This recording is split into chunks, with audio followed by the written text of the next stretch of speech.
श्री कृष्णाय नमः। जय गुरुदेव। वसुदेवसुतं देवं कंसचाणूरमर्दनं देवकी परमानन्दं कृष्णं वन्दे जगद्गुरुम्। अतसी पुष्पसङ्काशं हारनूपुरशोभितं रत्नकङ्कणकेयूरं कृष्णं वन्दे जगद्गुरुम्।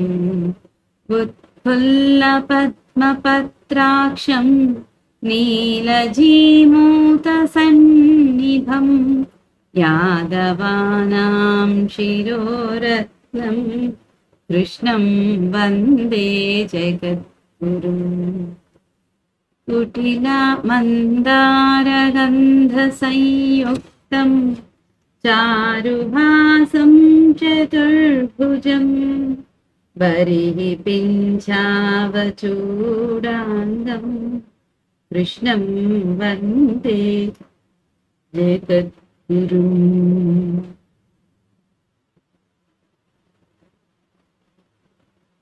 कुटिलालकसंयुक्तं पूर्णचन्द्रनिभाननं विलसत्कुण्डलधरं देवं कृष्णं वन्दे जगद्गुरुम्। गोपिकानां कुचद्वन्द्वा कुङ्कुमाङ्कितवक्षसं श्रीनिकेतं महेश्वासं कृष्णं वन्दे जगद्गुरुम्।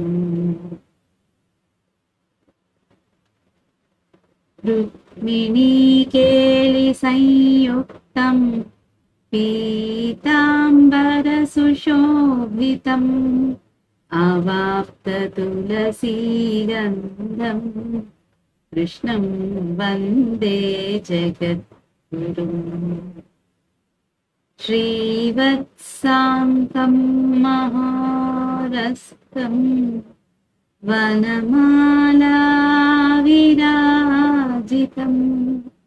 शङ्खचक्रधरं देवं कृष्णं वन्दे जगद्गुरुम्। कृष्णाष्टकमिदं पुण्यं प्रातरुत्थाय यः पठेत् कोटिजन्मकृतं पापं स्मरणेन विनश्यति। జై గురుదేవ్ అండి అందరికీ. ఈ రోజు మనం శ్రీమదాంధ్ర మహాభారతంలో ఆది పర్వము చతుర్థాశ్వాసము భాగం 11లోకి వెళ్తున్నాము. ఇక 10వ భాగంలో మనము శంతనుడు సత్యవతి మీద మోజుపడతాడు. దాశరాజును అడుగుతాడు ఆయన కూతుర్నివ్వమని తనకి. అయితే దాశరాజు సత్యవతికి పుట్టిన కొడుకుకే రాజ్యాన్ని ఇవ్వాలని ఆయన ఆంక్ష పెట్టేటప్పటికీ శంతనుడు తిరిగి తన రాజ్యానికి వచ్చేస్తాడు. అది కుదరదనేసి ఇక తిరిగి వచ్చి ఆయన సత్యవతి మీద మోజుతోటి అసలు ఎటువంటి కార్యాలలోనూ ఆయన పాలు పంచుకోకపోవడంతో ఇక గాంగేయుడు దేవవ్రతుడు తన తండ్రి దగ్గరకు వచ్చి ఇలా అన్నాడట. 179 భవదభిరక్షితి క్షితికి బాధయునర్పగనో పునట్టి శాత్రవనివహంబు లేదు వసుధా ప్రజకెల్లనంత సంతతోత్సవముల రాజులెల్ల ననిశంభు విధేయుల నీకు నిట్లు మానవ వృషభేంద్ర వేలకో మనః పరితాపము పొందియుండగన్. తాత్పర్యం: మానవులలో శ్రేష్ఠుడైన వాడా, నీ చేత లెస్సగా రక్షింపబడిన ఈ రాజ్యానికి సమస్య తెచ్చిపెట్టగల శత్రువుల సమూహం లేదు.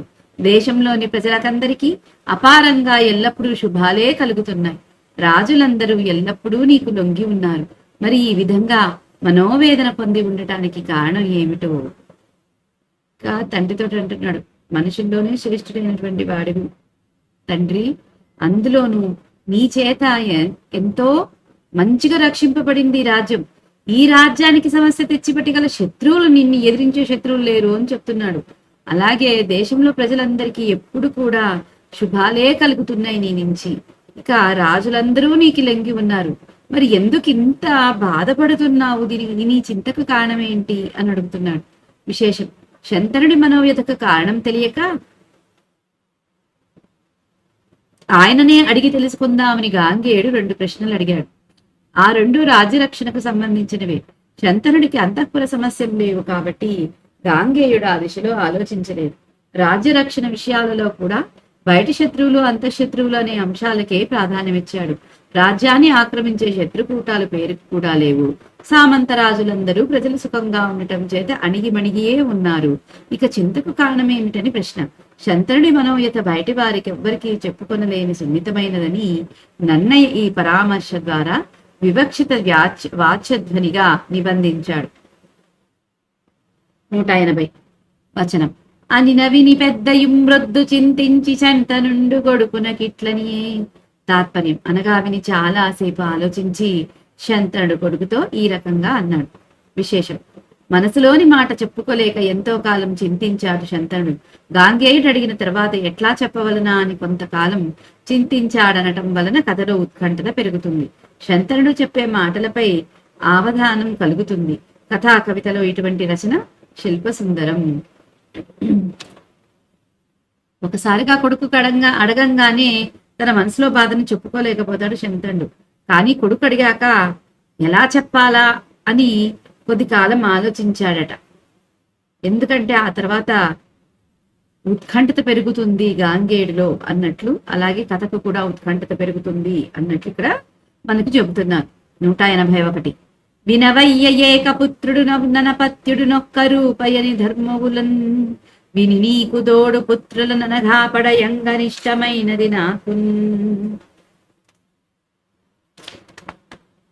తాత్పర్యం, ఓ పుణ్యాత్ముడా వినుము, ఒకే ఒక కొడుకు కలవాడు, సంతానం లేనివాడు, వీరిద్దరూ సమానులే అని ధర్మశాస్త్రాలలో విని నీకు తోడుగా మరికొందరు కొడుకులను పొందాలని నాకు కోరిక కలిగింది. ఇంకా ఏం చెప్తున్నాడు చూడండి ఎంత తెలివిగా. ఓ పుణ్యాత్మా అంటున్నాడు, అసలు ఒకే కొడుకున్నవాడు ఎలాంటి వాడట? సంతానం లేని వాడితో సమానమట. ఎందుకంటే ధర్మశాస్త్రాల్లో అలా శాస్త్రాల్లో చెప్తారు కాబట్టి నీకు తోడుగా ఇంకొంతమంది కొడుకుల్ని తీసుకురావాలని నాకు కోరిక పుట్టింది అని చెప్తున్నాడు. విశేషం, శంతనుడు తన అభిప్రాయాన్ని సుసంగతంగా ప్రతిపాదిస్తున్నాడు. తర్కంలో నా సంగతం ప్రయుంజీత అని ఉన్నది. అసంగతాన్ని ప్రయోగించకూడదు కాబట్టి శంకరుడు అసంగతం కాని వాక్యం మాట్లాడినట్లు నన్నయ్య చిత్రించాడు. మాట్లాడే మాటల్లో పూర్వోత్తర సంబంధం కలిగి ఉండటం సంగతి అంటారు.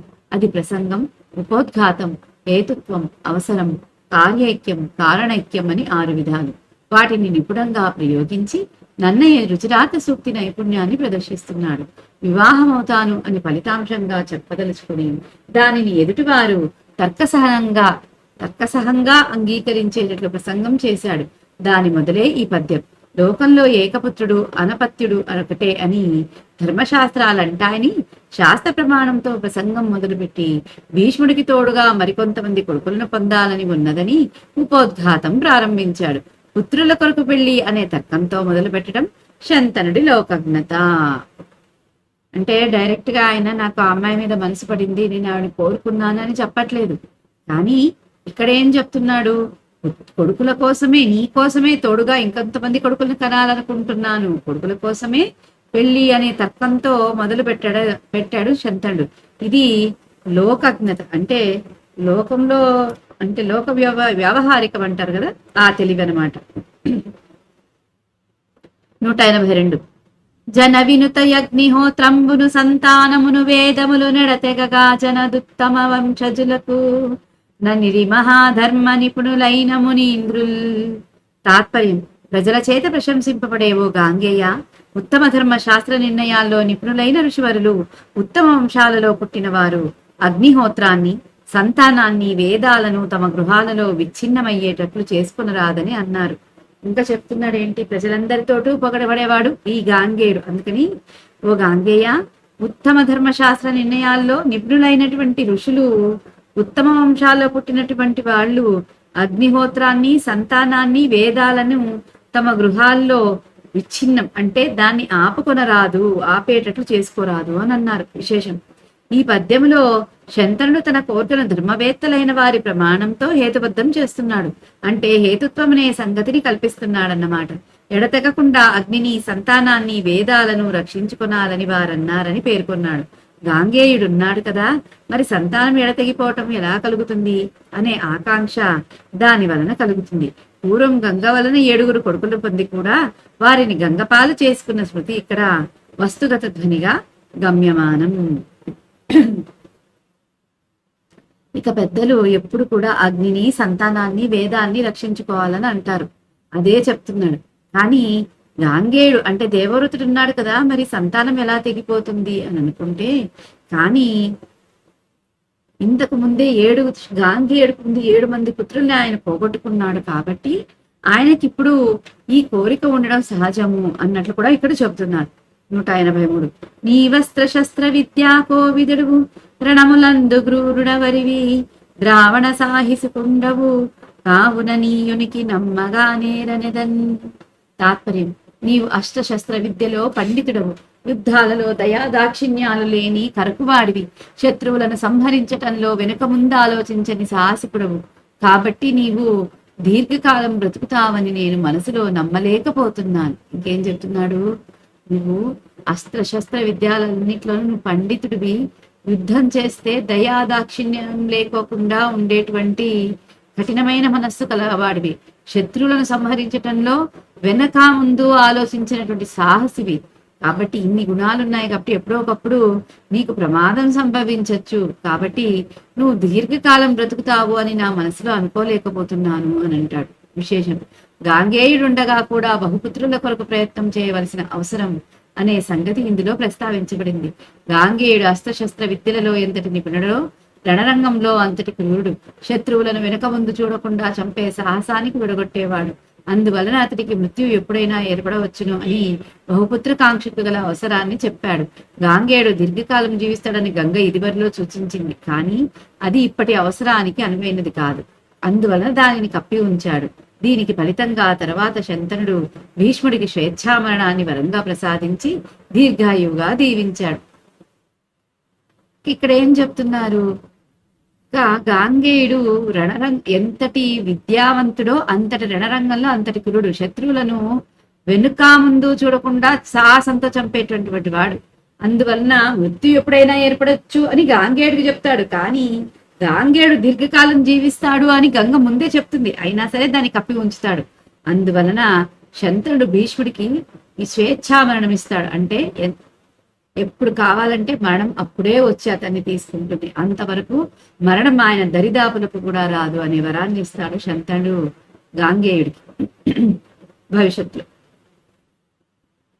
184 బహుపుత్రాథంబు యత్నంబు సేయవలయు వివాహం వయ్యదననిన విని గాంగేయుండు వృద్ధమాత్య పురోహిత సుకృజ్జనంబులతో విచారించి యోజన గంధిరాజు చిత్తంబునంగలుగుట ఎరింగి అనేక రాజన్య సమన్వితుండై దాశరాజ కడకుంజని మారాజునకు సత్యవతిని దేవింగా నిచ్చునిదని అని అడిగిన నా తండ్రును దేవరు తుంగూజించి నీవు ధర్మశీలుండవర్ధానర్థ విదుండవు సకల కార్య సమర్థుండవు గుర్వర్థంబు కన్యార్థివై వచ్చితివిగావునం వృథాథుండనైతి నెవ్వని ఏని వీర్యంబున నిక్కన్యయుద్భవిల్లెనట్టియు పరిచరుండను రాజర్షి ఈ సత్యవతి నరులకీవలదు శంతనునక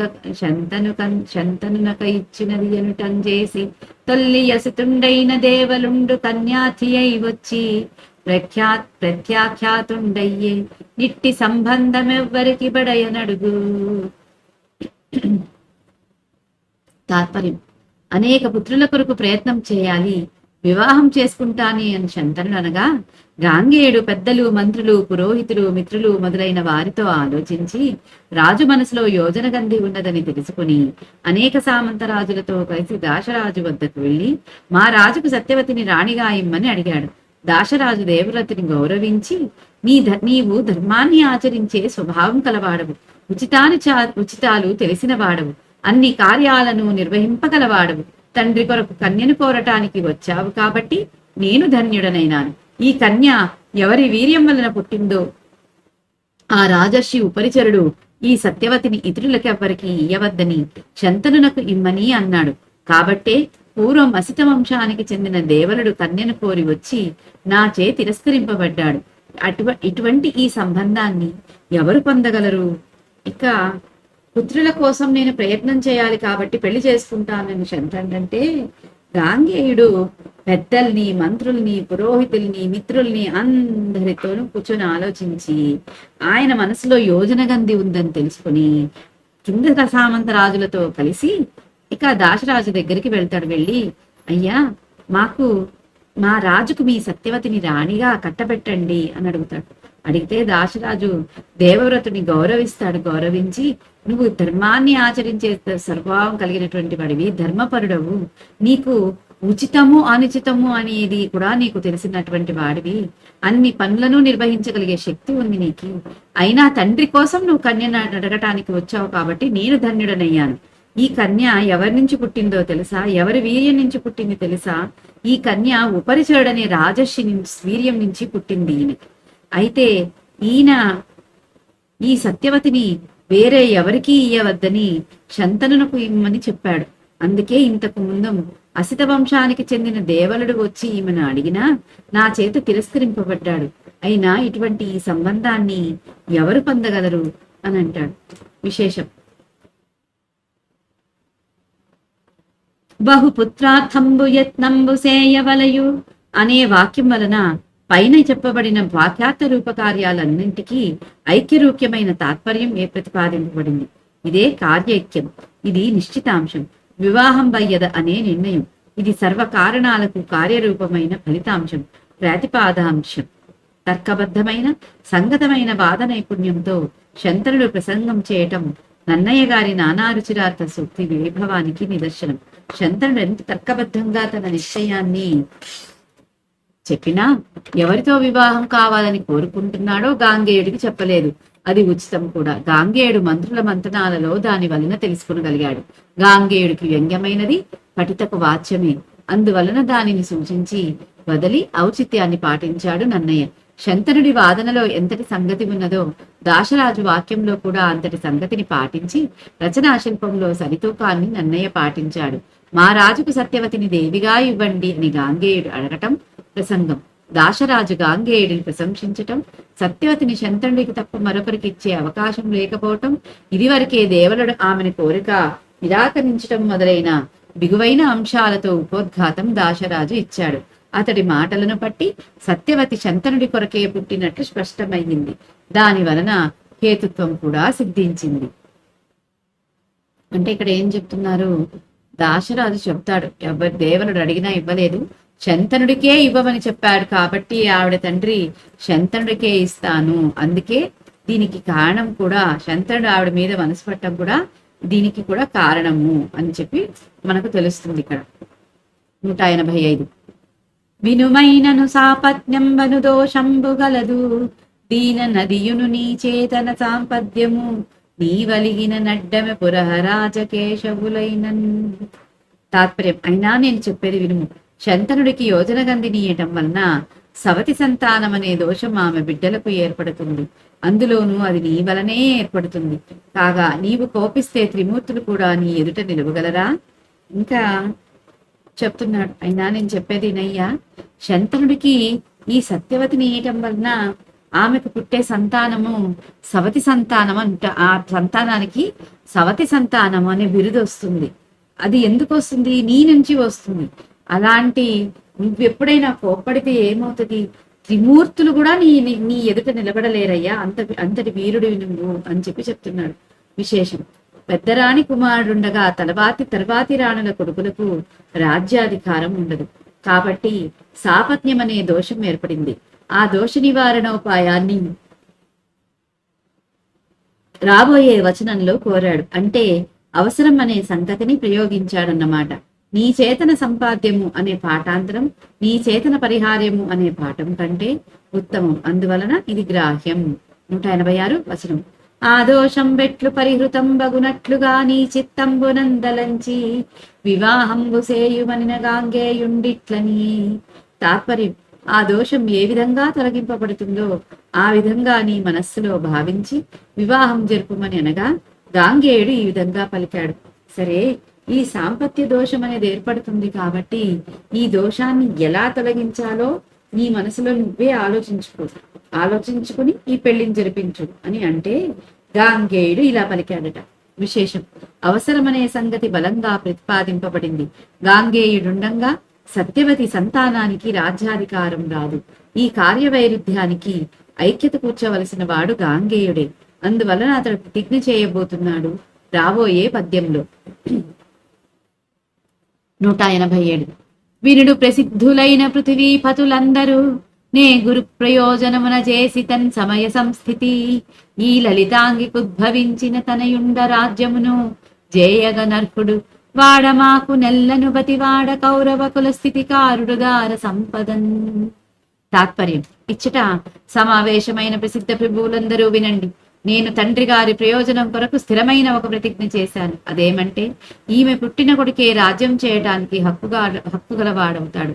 అతడే మాకందరికీ ప్రభువుగా పరిగణింపబడతాడు. అతడే గొప్పదైన సంపత్తితో కౌరవ వంశాన్ని నిలిపేవాడు అవుతాడు. ఇంకా తాత్పర్యంలో చెప్తున్నాడు. ఈయన ఏంటి ఇక్కడ అందరినీ సాక్ష్యంగా చేసుకుని అక్కడ వచ్చిన రాజులందరినీ సాక్ష్యంగా చేసుకుని చెప్తున్నాడు. ప్రసిద్ధమైన ప్రభువులంతా వినండి, నేను మా తండ్రి ప్రయోజనం కోసం ఒక స్థిరమైన ప్రతిజ్ఞ చేస్తున్నాను. ఏంటి అంటే ఈమెకు పుట్టినటువంటి కొడుకే ఈ రాజ్యానికి అధికారి అవుతాడు. మనకందరికీ కూడా ప్రభువుగా ప్రకటింపబడతాడు. అతడే ఈ గొప్పదైన సంపత్తితో ఈ కౌరవ వంశాన్ని నిలిపేవాడవుతాడు అని చెప్తాడు.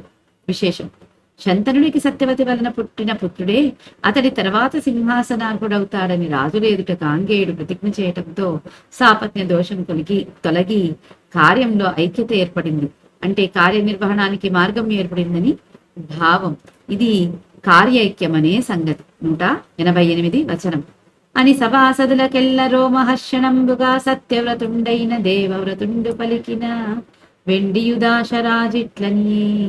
తాత్పర్యం: అని సభలో ఉన్న ధర్మజ్ఞులందరూ గగ్గుర్పాటు పొందేటట్లుగా సత్యమే జీవిత దీక్షగా కల దేవవ్రతుడు పలుకగా దాశరాజు ఇంకనూ ఈ విధంగా అన్నాడు. సభలో ఉండే ధర్మజ్ఞులందరూ ధర్మపరాయణులందరూ ఒక్కసారిగా గగ్గుర్పాటు పొందుతారు. అంటే వాళ్ళలో షాక్ ఏర్పడుతుంది. ఏంటి, ఈ అబ్బాయి తండ్రి కోసం ఆ సవతి తల్లికి పుట్టినటువంటి పిల్లలే ఆ రాజ్యానికి అధికారి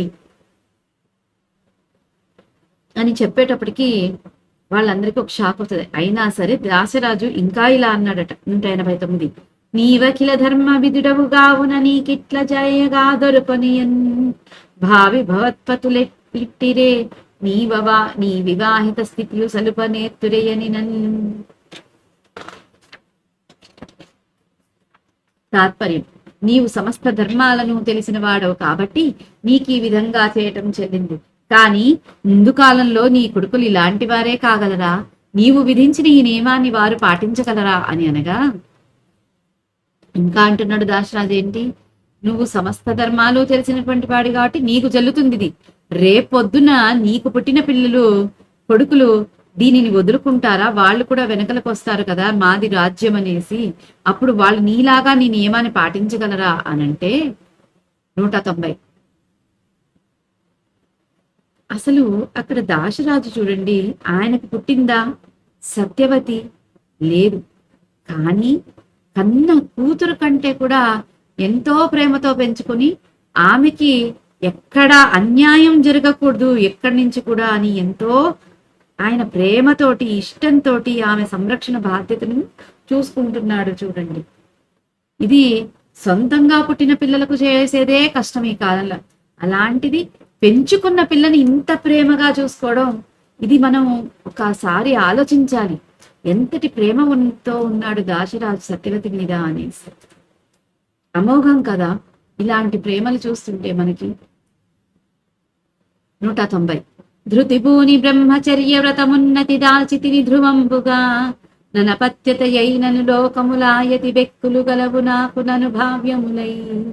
తాత్పర్యం: స్థిరమైన బుద్ధితో పూనుకొని బ్రహ్మచర్య వ్రతాన్ని నిశ్చితంగా సమున్నతంగా స్వీకరించాను. దాని వలన సంతానం లేని స్థితి నాకు కలిగినప్పటికీ రాబోయే కాలంలో అనేక లోకాలు నాకు అనుభవింపదగినవై ఉన్నవి. ఇంకా ఏం చెప్తున్నాడు ఇక్కడ? స్థిరమైన బుద్ధితో నేను బ్రహ్మచర్య వ్రతాన్ని నిశ్చితంగా అందరి ముందు స్వీకరించానని చెప్పేశాడు. ఇంక స్వీకరిస్తున్నాను కూడా కాదు, స్వీకరించేశాను దీనికోసమే అనేసి.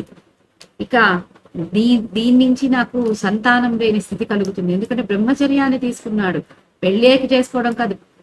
ఆ జన్మ బ్రహ్మచర్య దీక్ష అంటే స్త్రీని ముట్టుకోవడం అనమాట ఆయన. అటువంటి సంతానం లేని స్థితి నాకు కలిగినా రాబోయే కాలంలో అనేక లోకాలలో నాకు అనుభవింపదగినవై ఉంటాయి, ఈ లోకంలో కాకపోతే ఏంటి అని చెప్తాడు. విశేషం ఇక్కడ కారణైక్యం అనే సంగతి సిద్ధించింది. దాశరాజు పెట్టిన నియమానికి మూల కారణాలు 3. గాంగేయుడి అడ్డు ఉండకూడదు, గాంగేయుడి సంతతి వలన కలిగే ఇబ్బందులు ఉండకూడదు, చిన్నరాణి సంతానమైన సత్యవతి కొడుకులకే రాజ్యం కావాలి. ఈ కారణాలన్నీ భీష్ముడి బ్రహ్మచర్య దీక్షతో సమగ్రంగా ఐక్యతను పొందాయి. సుసంగత వాక్య విన్యాసం నన్నయ్య గారి రుచిరార్థ సూక్తికి రమణీయ వైభవం. 191 వచనం. అని ఇట్లు సత్యవతిని తన తండ్రికి వివాహంబు సేయుకొంటే నిజరాజ్య పరిత్యాగంబును బ్రహ్మచర్య వ్రత పరిగ్రహణంబును చేసిన దేవవ్రత సత్యవ్రతంబునకు గురు కార్య ధురంధరత్వంబునకు మెచ్చి దేవర్షి గణంబులు నాతనిపై పుష్పవృషి గురిసి భీష్ముండని పొగడిరి. దాశరాజును గరంబు సంతసిల్లి శంతనునకు సత్యవతినిచ్చెనంత. తాత్పర్యం: అని ఈ విధంగా సత్యవతిని తన తండ్రి అయిన శంతనునకిచ్చి పెండ్లి చేయటం కొరకు తనకు వారసత్వంగా వచ్చే రాజ్యాన్ని వదిలిపెట్టటము, బ్రహ్మచర్య వ్రతాన్ని స్వీకరించటము చేసిన దేవవ్రతుడి యొక్క సత్యనిష్టను, తండ్రి కార్యాన్ని నిర్వహించటంలో ప్రదర్శించిన నేర్పరితనాన్ని మెచ్చుకుని దేవతలు ఋషి సమూహాలు అతని మీద పూలవాన కురిపించి భీష్ముడు అని ప్రశంసించారు. దాశరాజు కూడా మిక్కిలి సంతోషించి శంతనునికి సత్యవ్రతుని ఇచ్చాడు. ఆ తర్వాత ఇక్కడ ఏం చెప్తున్నారు? ఈ రకంగా సత్యవతిని తన తండ్రికి ఇచ్చి పెళ్లి చేయడానికి ఈయన తనకు వారసత్వంగా వచ్చే రాజ్యాన్ని వదిలిపెట్టేశాడు. ఆ తర్వాత ఆవిడకు పుట్టినటువంటి సంతతికి అడ్డం కాకూడదు అన్నట్టు బ్రహ్మచర్య వ్రతాన్ని స్వీకరించడం చేస్తాడు.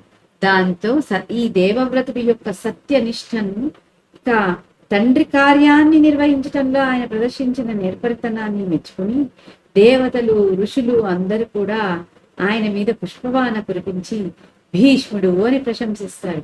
దాశరాజు కూడా ఎంతో సంతోషించి శంతనుడికి సత్యవతిని ఇస్తాడు. 192.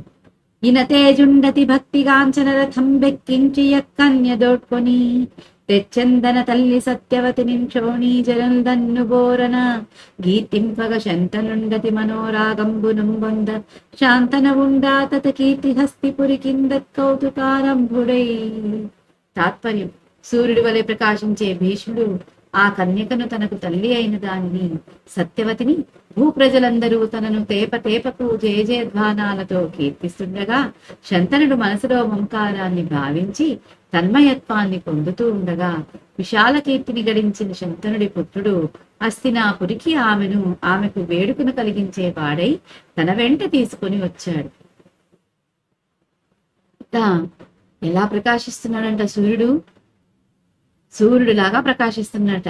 ఆయన తనకు తల్లి అయినటువంటి సత్యవతిని, ఇక ఈ భూమి మీద ప్రజలందరూ ఆయన్ని అడుగడుగునా జయజధ్వానాలతో కీర్తిస్తూ ఉంటే, ఇక శంతనుడు మనసులో మమకారాన్ని ఆయన కనిపెట్టి తన్మయత్వాన్ని పొందుతూ ఉండగా శంతనుడు ఈ విశాలమైన కీర్తిని పొందినటువంటి శంతనుడి పుత్రుడు గాంగేయుడు హస్తినాపురికి శంతనుణ్ణి సత్యవతిని వేడుకతో తన వెంట తీసుకొని వస్తాడు. 193. చిత్రాంగద విచిత్ర వీరుల విచిత్ర వీరుల వృత్తాంతము. వచనం: శంతనుండును పరమానురాగంబున సత్యవతిని వివాహంబై యతిమానుషంబైనయా భీష్ము సత్యవ్రతంబునకు సంతసిల్లి యాతనికి స్వచ్ఛంద భరణంబుగా వరం విచ్చి సత్యవతి యందు చిత్రాంగద విచిత్ర వీర్యులనిద్దరు కొడుకులంబలసి బడసి వారలు సంప్రాప్త యౌవనలుగా కుండబరలోకగతుడైన తండ్రికి భీష్ముండు పరలోక క్రియలు నిర్వర్తించి చిత్రాంగదు రాజ్యాభిషేక్తుం చేసిన నా తండ్రుని నతి వ్యాలోలుండై గర్వంబున నెవ్వరి నురక సురతనుజ మనుజ గంధర్వాదుల నాపేక్షించుచున్న వాని కలిగి చిత్రాంగుదండను గంధర్వపతి యుద్ధార్థి అయి వచ్చిన కురుక్షేత్రంబునందు. తాత్పర్యం: శంతనుడు అమితమైన ప్రేమతో సత్యవతిని వివాహమాడి మానవ మాతలకు అసాధ్యమైన ఆ భీష్ముడి సత్యనిష్టకు సంతోషించి అతనికి ఇచ్చ వచ్చినప్పుడు మరణించేటువంటి వరమిచ్చి సత్యవతి యందు చిత్రాంగద విచిత్ర వీరులనే ఇద్దరు కొడుకులను పొంది వారు యువకులు కాకుండానే పరలోకానికి పోయాడు. భీష్ముడు తండ్రికి అపరక్రియలు చేసి చిత్రాంగదుడికి రాజ్యాభిషేకం చేశాడు. అతడు కడుచెంచలుడై అహంకారంతో ఎవ్వరినీ లెక్క చేయక దేవతలను, రాక్షసులను, మానవులను, గంధర్వాదులను లక్ష్యం చేయక మాట్లాడుతుండగా అతని ప్రవర్తనకు కోపించి చిత్రాంగదుడనే గంధర్వరాజు తనతో ద్వంద్వ యుద్ధానికి ఆహ్వానించాడు. అప్పుడు కురుక్షేత్రంలో ఇక్కడ ఏం చెప్తున్నారు, ఈయన తీసుకొచ్చాడు. ఇక సత్యవతితో పెళ్లి చేసుకుని వచ్చాక ఇక కొడుకు చేసినటువంటి ఈ ప్రతిజ్ఞకు, ఆయన యొక్క సత్యనిష్టకు శంతనుడికి చాలా ఆనందమేసి కొడుకుకి ఇచ్ఛామరణాన్ని అనుగ్రహిస్తాడు. ఆ తర్వాత ఇక సత్యవతితో కాపురం చేస్తూ ఆయన చిత్రాంగదుడు, విచిత్ర వీరుడు అనే ఇద్దరు కొడుకుని పొందుతాడు. కానీ వాళ్ళు యవ్వనంలోకి రాకుండానే ఆయన పరలోకానికి చేరుకుంటాడు. ఇక భీష్ముడు తండ్రికి అంత్యక్రియలు చేసి చిత్రాంగదుడికి రాజ్యాభిషేకం చేస్తాడు. ఇక చిత్రాంగదుడు అతి చంచలుడు, అహంకారవంతుడు, ఎవ్వరిని లెక్క చేయడు. ఎలా అంటే అలా నోటి దురుసుగా మాట్లాడేస్తాడు. దేవతలని గాని, రాక్షసులను గాని, మానవులని గాని, గంధర్వాదులను గాని ఎవరిని లక్ష్య పెట్టడు. ఎందుకు? ఆయనకి తెలుసు ఆయన ఎవరినేమన్నా చేస్తే గనక దేవవ్రతుడు వెళ్ళి వాళ్ళని చీల్చి చెండాడుతాడు అనేసి. ఇక ఆయన అండ చూసుకుని ఈ చిత్రాంగదుడు నోరు పారేసుకోవడం ఎక్కువైపోయింది. దాంతో ఈ చిత్రాంగదుడు అనే గంధర్వరాజుకి కోపం వచ్చి అతని బిహేవియర్ కి ఆయనతోటి ద్వంద్వ యుద్ధానికి ఆహ్వానిస్తాడు. కురుక్షేత్రంలో 194 నరగంధర్వాదిపుల ఇరువురు చిత్రాంగదులు సహింపకయని నొండరు దాకి వీక బొడిచిరి హిరణ్వతీ తీరమున నహీన బలాఢ్యుల్. తాత్పర్యం: నరులకు గంధర్వులకు ప్రభువులైన ఆ ఇద్దరు చిత్రాంగదులు లెక్క చేయక యుద్ధంలో ఒకరినొకరు ఎదుర్కొని తరగని బలమనే సాధనం కలవారు హిరణ్వతీ నదీ తీరంలో పోట్లాడుకున్నారు. ఇక నరులకు ప్రభువు ఎవరు ఇప్పుడు అంటే మనుషులకు ప్రభువు చిత్రాంగదుడు, గంధర్వులకు ప్రభువు అతని పేరు కూడా చిత్రాంగదుడే. ఇలా ఇద్దరు చిత్రాంగదుడు ఒక్కరి మీద ఒకరు లెక్క చేయకుండా యుద్ధంలో ఎదుర్కొన్నారనమాట. ఇక బలంలో కూడా తగినటువంటి వాళ్ళు ఇలా వాళ్ళు హిరణ్వతీ నదీ తీరంలో పోట్లాడుకున్నారట. విశేషం: చిత్రాంగదుడిపై అదే పేరు గల గంధర్వపతి కోపించి యుద్ధానికి పిలవటం విశేషం. ఇది ద్వంద్వ యుద్ధం కావటం చేత భీష్ముడు ఆ యుద్ధం చేయలేదు. ద్వంద్వ యుద్ధం అంటే ఒకరితో ఒకరు మాత్రమే చేయగల యుద్ధం, అందరూ కలిసి చేయడం కాదు. అందుకనే దానికి భీష్ముడు ఆ యుద్ధానికి వెళ్ళాడు. పిలిచింది చిత్రాంగదుని కాబట్టి ధర్మశాస్త్ర ప్రకారం ఆయన ఆ యుద్ధానికి వెళ్ళాడు. 195 వదలక మాయా యుద్ధాతి దక్షుడై వంచోన్నతిన్ వంచనోన్నతిన్ గంధర్వుడు దితర దివి తేజు చిత్రాంగదు చంపే విచిత్ర పత్ర కార్ముక హస్తున్. తాత్పర్యం: మాయాయుద్ధంలో మిక్కిలి నేర్పరి అయిన గంధర్వుడు విచిత్రాలైన బాణకోదండాలను ధరించి ఉదయించే సూర్యుడు వలె ప్రకాశించే చిత్రాంగదుని పట్టు విడవకుండా పోరి చంపాడు. ఇక మాయాయుద్ధంలో ఎంతో నేర్పరేట ఈ చిత్రాంగదుడు, గంధర్వ చిత్రాంగదుడు. ఇతడు విచిత్రమైనటువంటి బాణాలన్నిటినీ ఇక కోదండాన్ని ధరించి బాణాలను సంధించి ఉదయించే సూర్యులాగా ప్రకాశించేటువంటి చిత్రాంగదుడిని పట్టు వదలకుండా యుద్ధం చేసి చంపాడట. 196. ఇట్లు చిత్రాంగదుండు గంధర్వ నిహతుండైన తత్పరోక్షంబున భీష్ముండు విచిత్ర వీర్యం గౌరవ రాజ్యంబున కవిశిక్తుం చేసిన. తాత్పర్యం: ఈ విధంగా చిత్రాంగదుడు గంధర్వుడి చేత చంపబడగా అతడి తర్వాత భీష్ముడు విచిత్ర వీరుని కౌరవ రాజ్యానికి రాజుగా అభిషేకించగా. అంటే ఇక్కడ ఏం చెప్తున్నారు? ఎప్పుడైతే చిత్రాంగదుడు చనిపోగానే ఇక ఆయన తమ్ముడైనటువంటి విచిత్ర వీర్యుని భీష్ముడు ఈ కౌరవ రాజ్యానికి రాజుగా అభిషేకిస్తాడు. 197. వసునిభృ పైతృకంబగు వసుధారాజంబు భీష్ము వచనమున గత వ్యసనుడై తాల్చదే జంబెస గంగ విచిత్ర వీరుడి ధ్యేషుండై. తాత్పర్యం: వసురాజు వంటి వాడైన విచిత్ర వీర్యుడు భీష్ముడి ఆజ్ఞ చొప్పున భయారహితుడై నిజపరాక్రమం నిండారగా నిర్మల కీర్తితో భూపాలనాన్ని చేపట్టాడు. ఇక వసురాజు వంటి వాడట ఈ విచిత్ర వీరుడు. భీష్ముడి ఆజ్ఞతోటి భయం లేకుండా నిజమైన పరాక్రమంతో నిండిపోయి నిర్మలమైన కీర్తితో ఈ భూమిని పరిపాలించాడంట. 198. భీష్ముడు కాశీరాజు కూతుల స్వయంవరమున కరుగుట. అట్టి విచిత్ర వీర్యునారూఢ యౌవనం జూచి భీష్ముండు వివాహయత్న పరుండై తన చారుల వలనం కాశీరాజు కూతుల స్వయంవరోత్సవంబు విని ధరుండై రథం బెక్కి యొక్కరుండును వారణాసీపురంబున కుంజని అందు స్వయంవరంబునకు మూగిన రాజలోకం బెల్ల వెరచి వెరుగుపడి చూచుచుండ నక్కన్య కలందర తన రథం బెక్కించుకొని ఎల్లవారలు విననిట్లని. తాత్పర్యం: అటువంటి విచిత్ర వీరుడు యవ్వనం పొందగా గమనించి భీష్ముడు అతనికి వివాహం చేసే ప్రయత్నంలో నిమగ్నుడై తన గూఢచారుల వలన కాశీరాజు యొక్క కుమార్తెల స్వయంవరోత్సవం జరుగుతున్నదని విని ధనస్సును ధరించి రథమెక్కి ఒక్కడే వారణాసి నగరానికి పోయి ఆ నగరంలో స్వయంవరం నిమిత్తం సమావేశమైన రాజుల సమూహాలు భయపడి నిశ్చేష్టులై చూస్తూ ఉండగా ఆ కన్యలను తన రథం మీద ఎక్కించుకుని అందరూ వినేటట్లు ఈ విధంగా అన్నాడు. ఇక విచిత్ర వీడు యవ్వనాన్ని పొందుతున్నాడు అని గమనిస్తాడు భీష్ముడు. ఇక అతనికి వివాహం చేయాలనుకుంటాడు. ఇక తన గూఢచారులతో కాశీరాజు యొక్క కూతుళ్ళ యొక్క స్వయంవరం మహోత్సవం జరుగుతుందని తెలుసుకుని ఇక చేతిలో ధనస్సును పట్టుకుని రథం ఎక్కి తన ఒక్కడే కాశీరాజు దగ్గరికి వెళ్తాడు. కాశీ నగరానికి వెళ్తాడు.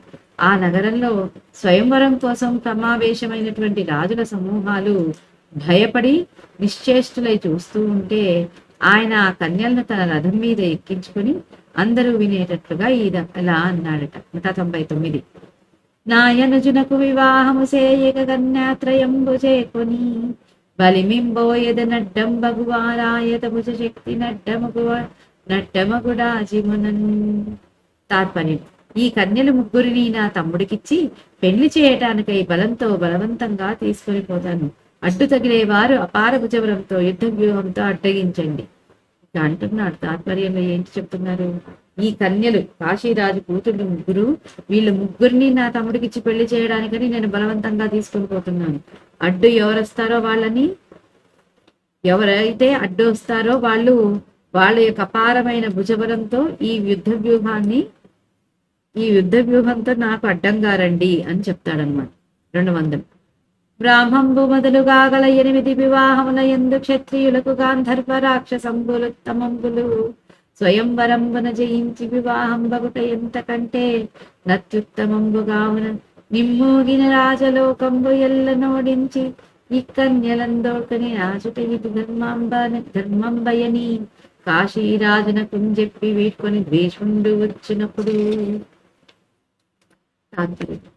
బ్రహ్మం మొదలుకొని 8 రకాల వివాహాలలో క్షత్రియులకు గాంధర్వము రాక్షసము అనేవి 2 శ్రేష్టాలైనవి. స్వయంవరంలో జయించి పెళ్లి చేసుకోవటం అంతకంటే ఎంతో శ్రేష్టం. కాబట్టి ఇక్కడ కూడిన రాజుల యొక్క సమూహాన్నంతా ఓడించి ఈ కన్యకలను తీసుకొని నేను పోవటం అది న్యాయమే అని కాశీరాజుకు చెప్పి వీడ్కోలు పలికి భీష్ముడు తిరిగి వచ్చేటప్పుడు ఇక్కడ ఏం చెప్తున్నారు? బ్రాహ్మణులతో మొదలుకొని 8 రకాల వివాహాలలో క్షత్రియులకు గాంధర్వ వివాహం, రాక్షస వివాహం అనేవి 2 కూడా శ్రేష్టమైనవే. కాబట్టి స్వయంవరంలో జయించి పెళ్లి చేసుకుంటే అది ఇంకా ఎంతో శ్రేష్టం. కాబట్టి ఇక్కడ అందరూ ఉన్నటువంటి రాజుల యొక్క సమూహాన్ని అంతా ఓడించి ఈ కన్యలను నేను తీసుకుపోవడం అనేది న్యాయమే అని కాశీరాజుకు చెప్పి వీడ్కోలు చెలుపుకొని భీష్ముడు తిరిగి వచ్చేస్తాడు. ఈ రోజుకి మహాభారతం స్వస్తి. నారాయణీయం తీసుకోండి. జై గురుదేవ్. ఎవరున్నారు నారాయణం చదవటానికి? 55వ దశకం కాళీయమర్దనం. వెంకటలక్ష్మి గారు రాలేదా? వచ్చారు. వాణి చదువుతావా?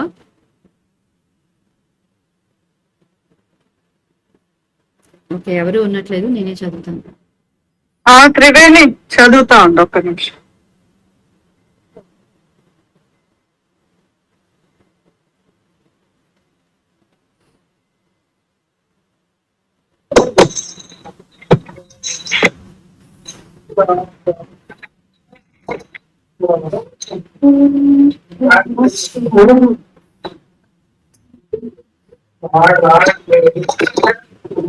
ఫిఫ్టీ ఫైవ్ కదా?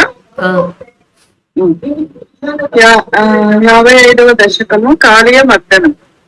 అథవారిని ఘోరతరం పనినం ప్రతివాదయితుం కృతధీర్భగవన్ ధృతమారిత పీరగణీపతరుం విషమారుత శోషిత పర్ణచయం. బాగా చదివారు. పరమాత్మ యమునా నదీ జలములలో ఉన్న భయంకరమైన కాళీయ సర్పమును అడ్డగించి అణిచివేయవలనని నీవు నిశ్చయించుకుంటివి. అందువలననే నీవు వెంటనే ఆ నదీ తీరమున ఉన్న కడిమి చెట్టు పైకి ఎక్కితివి. ఆ వృక్షము యొక్క ఆకులు కాళీయ సర్పము యొక్క విషవాయువుల ప్రభావం వలన ఎండిపోయినవి. ఇంకా చెప్తున్నారు. ఏం చెప్తున్నాడు నానబట్ట తీరి ఇక్కడ? స్వామి పరమాత్మ, ఆ యమునా నదీ నీళ్లలో ఉన్న భయంకరమైన కాళీయమునే, ఆ సర్పాన్ని అంచేయాలని నువ్వు నిశ్చయించుకుని వెంటనే ఆ నది ఒడ్డులో ఉన్న కడిమి చెట్టు పైకి ఎక్కావయ్యా. ఆ చెట్టు మీద ఆకులన్నీ ఈ కాళీయుడి సర్పం నుంచి వచ్చినటువంటి విషవాయువుల ప్రభావంతో ఎండిపోయాయి. 2 అతిరుహ్య పదాంబురుహేన చతం నవపల్లవతుల్య మనోజ్ఞరుచా తదవారిని దూరతరమ్యపతః పరిఘూనిత ఘోరతరంగగణే. ప్రభు, నీ పాద పద్మములు మిగుల మృదువైనవి, ఎంతయూ మనోహరములు. అట్టి నీ సుతిమెత్తని పాదములతో చాలా ఎత్తుగానున్న ఆ కడిమి చెట్టు మీదికి ఎక్కితివి. పిదప నీవు భయంకరమైన తరంగములతో అల్లకల్లోలములుగా ఉన్న ఆ మడుగులో మిక్కిలి వేగముగా దూకితివి. స్వామి, నీ పాద పద్మాలు అసలే మెత్తగా ఉంటాయ్యా. ఎంతో అందంగా, మృదువుగా, సున్నితంగా ఉంటాయి. అలాంటి సుతిమెత్తని పాదాలతో నువ్వు ఆ ఎత్తుగా ఉన్న కడిమి చెట్టు మీదకి ఎక్కేశావు. ఎక్కి అక్కడ భయంకరమైన అలలతో అల్లకల్లోలంగా ఉన్నటువంటి ఆ మడుగులో ఎంతో వేగంతో దూకేశావు తండ్రి అని అంటున్నారు. ఇక్కడ నానబట్ట తీరువారు. ఈ రోజుటి కిందటిగా స్వస్తి. ఓం శ్రీ కృష్ణాయ నమః. జై గురుదేవ్. యదక్షర పదభ్రష్టం మాత్రాహీనం తు యద్భవేత్ తత్సర్వం క్షమ్యతాం దేవ నారాయణ నమోస్తుతే. విసర్గ బిందు మాత్రాణి పదపాదాక్షరాణి చ న్యూనాని చాతిరిక్తాని క్షమస్వ పురుషోత్తమ. అన్యథా శరణం నాస్తి త్వమేవ శరణం మమ. తస్మాత్ కారుణ్య భావేన రక్ష రక్ష జనార్దన. లోకా సమస్తా సుఖినో భవంతు. లోకా సమస్తా సుఖినో భవంతు. లోకా సమస్తా సుఖినో భవంతు. ఓం శాంతి శాంతి శాంతి. సర్వం శ్రీ శ్రీ సద్గురు చరణ అరవిందార్పణమస్తు. జై గురుదేవ్.